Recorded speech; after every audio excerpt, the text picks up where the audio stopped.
Hello students. बेटा आज की क्लास में क्या करने वाले हैं हम लोग, जो हम सेट थ्योरी वाला टॉप चैप्टर हमने स्टार्ट किया था 11th क्लास के अंदर है ये बेटा, आपके सीबीएसई बोर्ड के अंदर। ठीक है, तो मैं यहाँ पर आपका जो एनसीईआरटी की जो सिलेबस है, एनसीईआरटी के अंदर जो बुक के अंदर गिवन है वो यहाँ पर एक्सप्लेन कर रहा हूँ बेटा। तो पिछली दो क्लासेज में बेटा हमने क्या क्या देखा है, हमने देख लिया है पिछली क्लासेस के अंदर कि सेट क्या होता है, उसकी डेफिनेशन देख ली है, और किन्हें सेट कहेंगे किन्हें सेट नहीं कहेंगे, और उसके बाद उसका रिप्रेजेंटेशन कैसे करते हैं। आफ्टर दैट हम लोगों ने क्या कर लिया, एक्सरसाइज 1.1 जो है उसके सारे क्वेश्चन हमने सॉल्व कर लिए बेटा। ठीक है, आज की क्लास में हम लोग क्या करने वाले हैं, थोड़ा आगे थ्योरी पार्ट को थोड़ा आगे पढ़ेंगे बेटा। अब आता है टाइप्स ऑफ सेट। सेट कितने कितने टाइप का होता है, उसके कौन कौन से टाइप होते हैं बच्चों। ठीक है, तो पहला स्टार्ट करते हैं हम लोग टाइप्स ऑफ सेट में। पहला सेट आएगा हमारा, इसको बोलते हैं वॉइड सेट,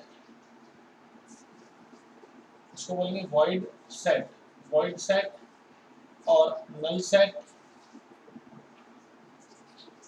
और एम्प्टी सेट और जीरो सेट। इतने सारे नाम है इसके बेटा, नाम से ही पता लग रहा है। वॉइड खाली पड़ा है, एम्प्टी यानी खाली है, जीरो यानी कोई नहीं है, नल यानी जीरो है। तो नाम से इसकी डेफिनेशन पता लग रही है, ऐसा सेट जिसके अंदर कोई भी एलिमेंट नहीं हो या नंबर ऑफ एलिमेंट उसमें क्या हो, जीरो हो जाए, तो इसकी डेफिनेशन क्या होगी, a set in which number of elements is zero, और हम क्या कहते हैं, a set which contain no element called empty set, empty set, null set, void set, zero set। ठीक है, अब यहाँ पर इंपॉर्टेंट बात क्या है, डिनोटेड बाय। तो नल सेट या एम्प्टी सेट को डिनोट करने का एक तरीका होता है बेटा, इसको डिनोट करते हैं फाइव से। इसको एक नया नाम दिया फाइव सेट। फाइव सेट का मतलब हो गया नल सेट। ठीक है, और इसको ऐसे डिनोट करते हैं कि दो कर्ली ब्रैकेट्स लगा दिए, बीच में कुछ नहीं है, खाली पड़ा है। तो ये दोनों नोटेशन किसके हो गए हैं, डिनोट करने के तरीके वॉइड सेट के। ठीक है बच्चों, चलिए कॉपी कीजिए, फिर इसका एग्जाम्पल देखते हैं। देखो बच्चों, एग्जाम्पल लेते हैं। पहला एग्जाम्पल ले रहा हूँ मैं आपके सामने। कोई सेट ए है, वहाँ पे लिखा x such that x is an odd natural number। ठीक है, x जो है ऑड नेचुरल नंबर है, एंड फिर आगे बोल दिया n is divisible by 2। तो आप मुझे बताइए, ऐसा कोई ऑड नंबर है जो 2 से डिविजिबल होगा, कोई नहीं होगा। तो यहाँ पर आ गया ऐसा कुछ भी नहीं आया, खाली। और इसको ऐसे भी लिख देते हैं। और अगर मैंने आपसे पूछा n ऑफ ए का मतलब होता है number of elements in set A। तो वो क्या आ रहा है बेटा, जीरो आ रहा है हमारे पास। इसको बोलते हैं कार्डिनल नंबर भी बोलते हैं, कार्डिनल नंबर भी इसको बोला जाता है। ठीक है, चलिए एक और एग्जांपल देखते हैं। एग्जांपल फर्स्ट हो गया, एग्जांपल 2 देखते हैं इसके अंदर बेटा। एक और मान लीजिए हमने बी सेट लिया, x such that x square is equal to 4 और x is odd number। ये बोल दिया मैंने क्या बोला, x such that x square is equal to 4, यानी x ऑड नंबर है और उसका स्क्वायर करने में 4 आता है। बट हमें तो पता है कि x स्क्वायर 4 कब आएगा, x का वैल्यू 2 होगा या -2 होगा तभी आएगा, और 2 और -2 तो ऑड नंबर होते नहीं है। तो इसका मतलब यहाँ पर भी क्या आ गया, 5 सेट या फिर नल सेट आ गया। आई बात समझ में। चलिए एक और एग्जांपल देखते हैं। देखो इसका और एग्जांपल देखते हैं बेटा, अच्छे समझेंगे, इसको कॉपी कर लीजिए, फिर अगला एग्जांपल देखते हैं।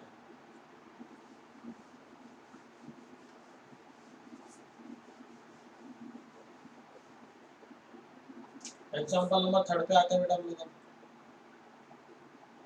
सी सेट लिया मैंने, there is x such that x belongs to natural number, x एक नेचुरल नंबर है, और x लाइज बिटवीन 3 एंड 4। अब एक बार बताओ, कोई नेचुरल नंबर जो नेचुरल नंबर है और 3 और 4 के बीच में आ जाएगा, कोई नहीं आएगा। तो यहाँ पर भी क्या आ गया, c इज इक्वल टू 5 और नल सेट, ऐसे लिख दिया। ठीक है, और एग्जांपल देखो, कोई सेट डी ले लिया, D is equal to x such that x square plus 1 is equal to 0 और x belongs to real number.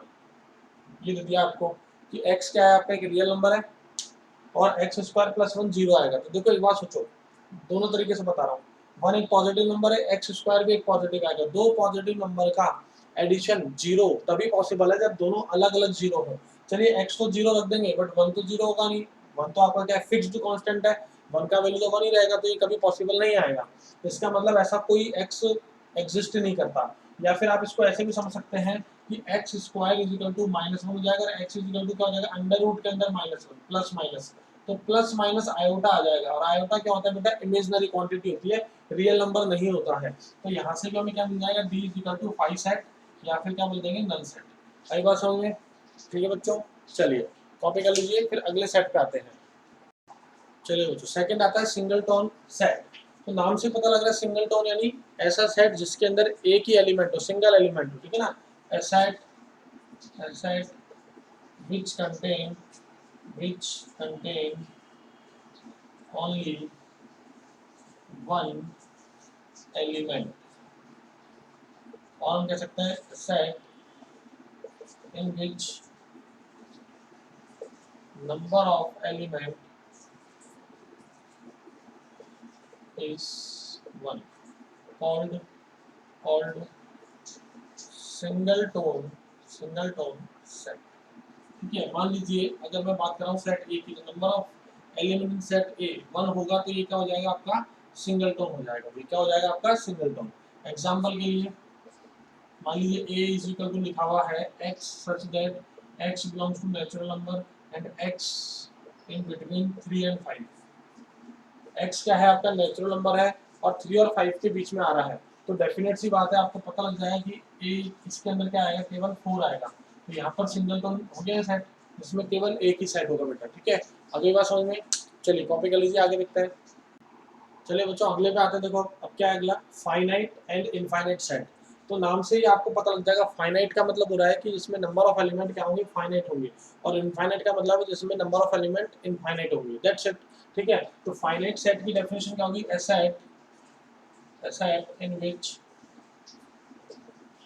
number of elements are finite, that is elements can be counted। आप उनको count करके finger tips पे count करके बता सकते हैं कि कितने एलिमेंट है, कॉल्ड फाइनाइट सेट। ओके, तो जैसे एग्जांपल के लिए हमने एक सेट लिखा a इज इक्वल टू 1 2 3 4 5 6 7 8। तो यहाँ पर 1 to 8 नंबर लिख दिए, तो क्या मैं काउंट कर पा रहा हूँ, बिल्कुल कर पा रहा हूँ। तो इसको लिख दूंगा मैं n of a is equal to 8। Total number of element 8 है, तो ये फाइनाइट है, नंबर ऑफ एलिमेंट क्या है, फाइनाइट है। और एग्जांपल देखो b set is equal to हमने लिख दिया a e i o u, vowels का सेट बना दिया इंग्लिश अल्फाबेट के। तो यहाँ पर भी हम काउंट कर पा रहे हैं, n of b is equal to क्या हो गया, अपने पास 5 आ रहा है। ठीक है, यहाँ पर भी हम काउंट कर पा रहे हैं। और अगर एग्जांपल देखना चाहते हैं तो और देख लीजिए, c is equal to x such that x square is equal to 4 और x belongs to real number. ये लिख दिया आपको। तो आपको बोल रहा है x ऐसा रियल नंबर जिसका स्क्वायर करने पे 4 आता है, तो आप कहेंगे सर ये तो एक तो -2 होगा और एक 2 होगा। दैट्स इट, सही बात है।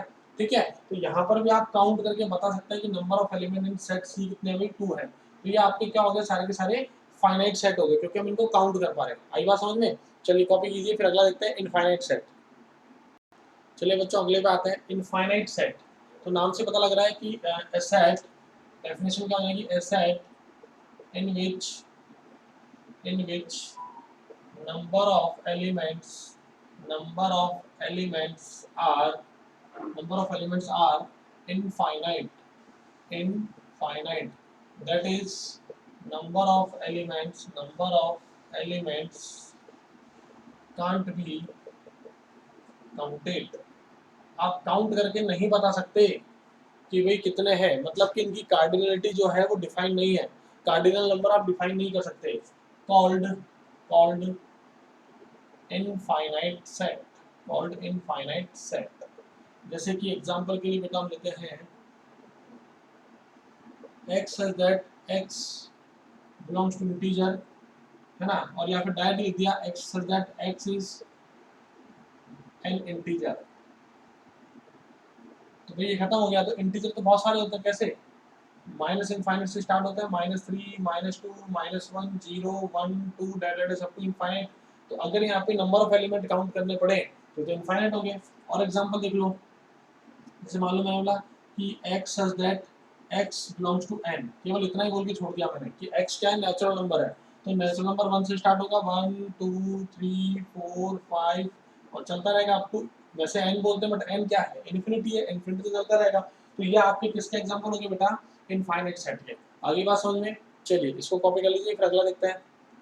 एक होता है बेटा कार्डिनलिटी या फिर कार्डिनल नंबर। तो बेटा ये क्या होता है, ये मैंने अभी आपको थोड़ी देर पहले बताया था कि number of elements in finite set called cardinality और कार्डिनल नंबर। ठीक है भाई, जो भी फाइनाइट सेट होगा उसके अंदर जो नंबर ऑफ एलिमेंट होंगे वो उसकी कार्डिनलिटी कहलाएगी, है ना। इसको डिनोट करते हैं एन ऑफ ए से, और समटाइम कुछ बुक्स में ओ ऑफ ए, ऑर्डर ऑफ ए से भी इसको डिनोट कर देते हैं भाई, है ना। यहाँ पे इंपॉर्टेंट पॉइंट है, जैसे मान लीजिए मैंने बोला ये लिखा हुआ है दिस, तो ये क्या है, ये फाइव सेट, ये एम्प्टी सेट नहीं है।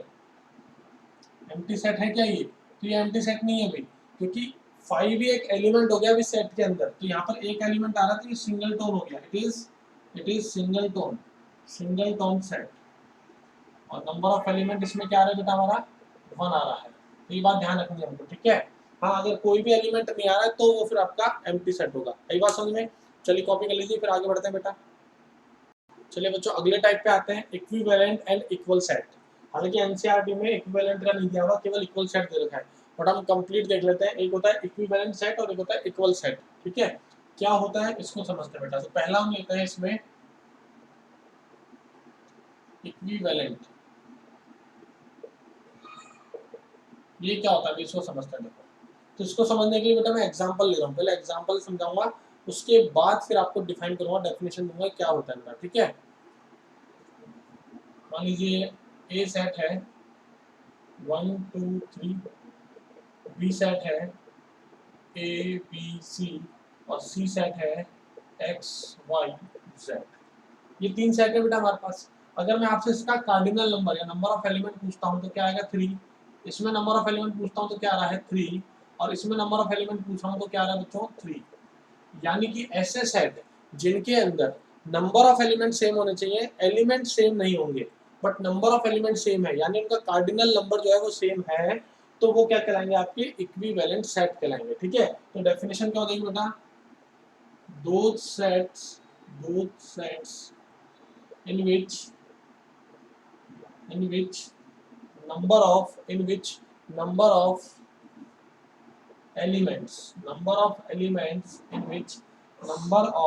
elements are same, or those have same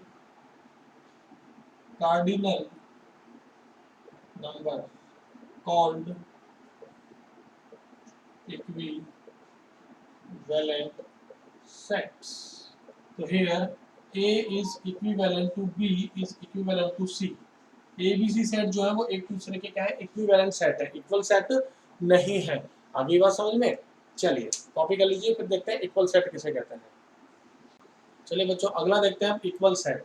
equal set क्या होगा, इसको भी एग्जांपल समझते हैं बेटा। A इज इक्वल टू, मान लीजिए आपके पास है 1 2 3, B इज इक्वल टू आपके पास है A B C, C set है उसमें आपके पास लिखा हुआ है 3 1 2, और D आपके पास है इसमें लिखा हुआ है C A B। ठीक है बच्चों, तो अगर मैं आपसे कार्डिनल नंबर की बात करता हूँ कि इनके कार्डिनल नंबर बताइए, तो चारों के कार्डिनल नंबर क्या हैं, सेम आ रहे हैं। नंबर ऑफ एलिमेंट तो सब में क्या है, सेम आ रहे हैं। बट अगर देखा जाए तो सेट ए और सेट सी के एलिमेंट भी सेम है, और सेट बी और सेट डी के एलिमेंट क्या है आपस में इक्वल है, सेम है।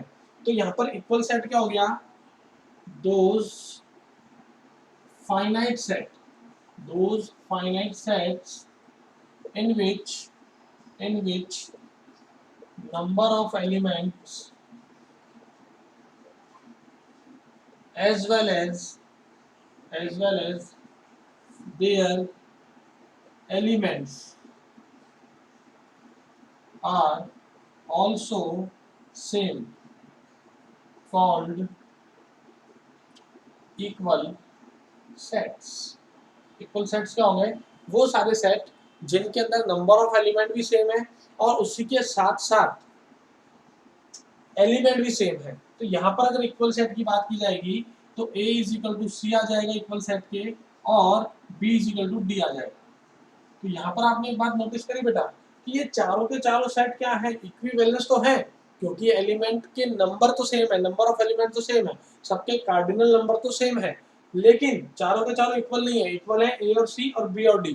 तो यहाँ से क्या मैं एक नोट बना सकता हूँ, चलिए पहले इसको कॉपी कर लीजिए, फिर एक नोट लिखते हैं बेटा। नोट क्या लिख रहा हूँ बेटा मैं, आप समझिए, देखिए यहाँ पर मैं एग्जांपल से फिर समझा रहा हूँ आपको। एग्जांपल लेते हैं बेटा, A इज इक्वल टू, मैंने जो लिया था 1 2 3, B is equal to A B C, C is equal to 3 2 1 और D is equal to A B C। तो यहाँ पर अगर हम देखते हैं कार्डिनल नंबर, तो n of A is equal to n of B is equal to n of C is equal to n of D is equal to 4। तो चारों के चारों इक्विवेलेंस है क्या, बिल्कुल सही है। तो A B C D are equivalent sets, ये बात सही है। अब नंबर ऑफ एलिमेंट तो सेम होगा बट एलिमेंट भी सेम होने चाहिए, तो इन दोनों में है। तो यहाँ पर A equal to B, A equal to C, यानी A and C are equal set and B and D are equal set, ये बात सही है। तो यहाँ पे नोट क्या डाल रहा हूँ मैं, अब आप एक चीज बताइए, अगर ये इक्वल सेट है तो क्या गारंटी है कि इक्विवेलेंट होगा? 100% गारंटी है, क्योंकि इक्वल होने के लिए नंबर ऑफ एलिमेंट भी सेम होने चाहिए और एलिमेंट भी सेम होने चाहिए। तो जब नंबर ऑफ एलिमेंट सेम हो गए तो इक्विवेलेंट तो बन गए। तो जितने भी इक्वल सेट हैं वो सारे के सारे इक्विवेलेंट तो होंगे ही होंगे, बट क्या सारे इक्विवेलेंट इक्वल होंगे? नो, वी कैन नॉट से यस, बिकॉज जितने भी इक्विवेलेंट है वो सारे के सारे इक्वल नहीं होंगे, उनमें से इक्वल वही सेट होंगे जिनके एलिमेंट्स भी सेम होंगे। तो यहाँ पे नोट डाल सकता हूं मैं कि every equal set is equivalent set, but it's converse is not always true। क्या लिखा है बेटा मैंने यहाँ पे, इंपॉर्टेंट लाइन है, क्या लिखा है, every equal set is equivalent set but it's converse, यानी इसका उल्टा, इट्स नॉट ऑलवेज ट्रू, यानी कि every equivalent set is not equal set. तो आपके पास कई बार ऑब्जेक्टिव में पूछ लिया जाएगा कि बताइए ट्रू क्या है, every equal set is equivalent set, true या फॉल्स? बिल्कुल सही है, जितने भी इक्वल सेट है वो इक्विवेलेंट तो होंगे। Every equivalent set are equal set, no, can not say, हो भी सकते हैं नहीं भी हो सकते, वो सारे इक्विवेलेंट सेट इक्वल होंगे जिनके एलिमेंट भी आपस में इक्वल होंगे। आई बात समझो बच्चों? तो ये हमारे टाइप्स ऑफ सेट जो दिया हुआ है आपके बुक में, यहाँ तक कंप्लीट हो गया है। अगली क्लास में बेटा हम लोग करेंगे एक्सरसाइज 1.2 जो है आपके एनसीईआरटी की, उसको सॉल्व, एंड आफ्टर दैट हम लोग स्टार्ट करेंगे सबसेट के बारे में, सबसेट क्या होता है, पावर सेट क्या होता है, सुपर सेट क्या होता है, एंड देन आगे और इसको बढ़ाएंगे बेटा चैप्टर को, ठीक है। तो आई होप कि आप लोगों को टाइप्स ऑफ सेट समझ में आ गया होगा। अगर आप लोगों को समझ में नहीं आया है तो एक बार वापस से वीडियो को दोबारा रिपीट करके देखें, पॉज करें फिर समझें, फिर पॉज करें फिर समझें, और अगर अच्छा लग रहा है तो लाइक बटन दबा दें। जो स्टूडेंट न्यू है इस चैनल पे वो चैनल को सब्सक्राइब कर लें, और नोटिफिकेशन जो बेल है उस आइकन को भी दबा दें, जिससे कि आप लोगों को जब भी मैं वीडियो डालूंगा आप लोगों को नोटिफिकेशन मिल जाएगा, ठीक है। चलिए, तो पढ़ते रहिए, और कोई भी डाउट आता है, कोई भी चीज़ समझ में नहीं आ रही है तो आप कमेंट बॉक्स के अंदर डाल सकते हैं, कमेंट करके मैं आपके कमेंट को देखूंगा और आपको जल्दी से जल्दी उसका रिप्लाई भी दूंगा। ठीक है, चलिए मिलते हैं अगली क्लास में, तब तक सभी अपना ध्यान रखिए। टेक केयर बच्चों।